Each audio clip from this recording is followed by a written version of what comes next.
Hello, my name is Kathy. I have always dreamed of going to university, but, well, I can't. You see, I'm poor, which is also why all my clothes are secondhand that I buy from Goodwill. And this is the story of how my life changed after I found a simple item in my jacket. One day I was going through some Goodwill boxes, as usual, hoping to find a decent piece of clothes to buy. Then I found this old but nice jacket. It was perfect for the cold weather we were having, so I decided to buy it. I was walking down the street when the cold wind started blowing against my face.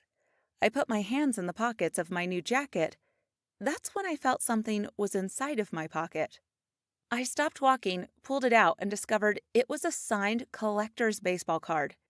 It was one of those old, rare, and really valuable collector's ones. People go crazy for these things. Who in their right mind would forget it in this jacket? I stared intensely at that card. Then it hit me.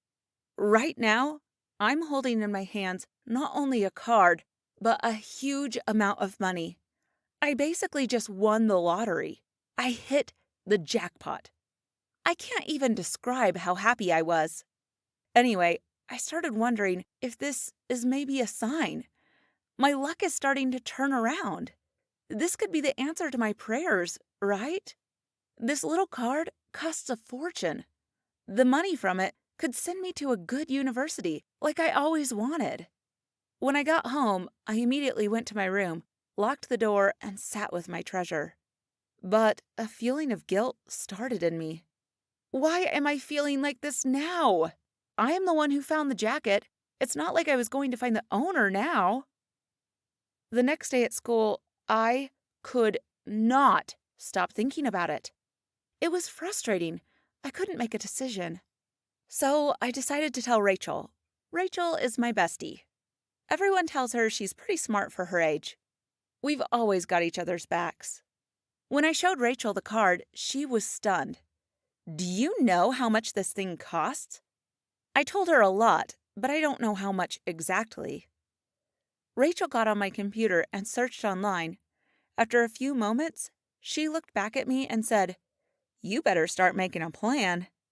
This card won't only get you into university, but you can also buy your mom new furniture." I told her I was aware of that, but I can't stop feeling guilty. This is not my money, and someone worked hard to collect this card. Rachel told me I would be stupid to miss such an opportunity. "This was sent to you from heaven," she said. Every day on my way to school, I would pass the Goodwill shop and try to ignore it. I kept the card in the same jacket, and whenever I passed by the shop, I would hold it tight in my hand and close my eyes. Never in my life had I thought I would be holding this amount of money. But one Tuesday morning, I passed the Goodwill shop. I stopped, looked behind me, and then stared once more at the card.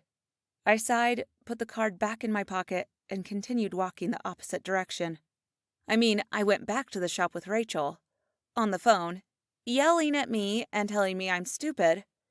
I searched for the owner and handed him the baseball card. He looked so surprised and amazed by the card. He asked me why I was giving it to him.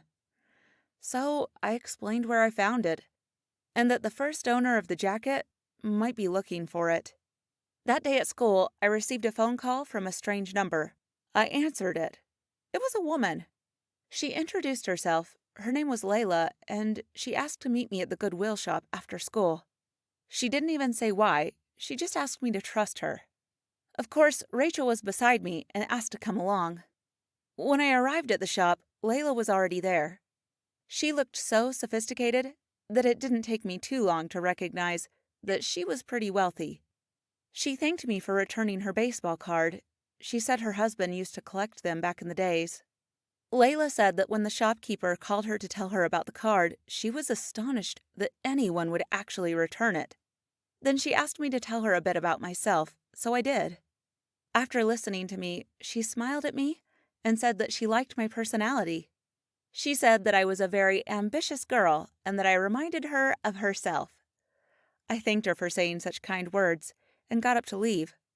What Layla said next almost gave me a heart attack. She literally said, "Would you like me to pay for your university loan?"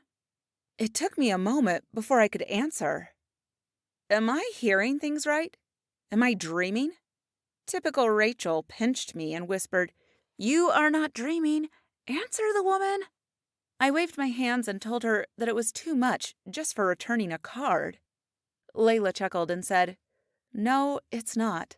There are only a few good-hearted people around these days. And it's people like you who deserve a better future." I was about to burst from happiness. I didn't have anything to say. Then she said, "I would be very honored to sponsor you, Kathy." I thanked her. I didn't know what else I could do. It was a dream come true. I felt like I had a fairy godmother, except that she wasn't magical. And let me tell you, I loved the argument I had with Rachel on the way home, because I was on the winning side. But what made me even happier was my mother's reaction. A simple act does make a great impact on people's lives. I never thought that returning a card could change my life forever. A kind heart is the greatest gift a person can give to another. Thank you for listening to this story. If you have comments or stories to share, feel free to do it in the comments section below. And don't forget to like and subscribe and share this video.